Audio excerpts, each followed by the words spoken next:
এই যে বাগানের লাউ ডাঁটা, বাগানের পেঁপে, বাগানের কাঁচকলা, বাগানের কুঁদলি, বাগানের বিনস, সঙ্গে পুকুরের দেশি মাছ দিয়ে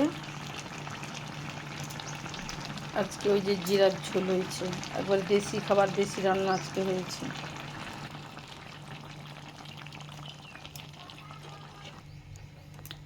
এই যে দেশি মাছের, দেশি সবজির দেশি মানে রান্না, জিরার ঝোল পুরো কমপ্লিট হয়ে গেল।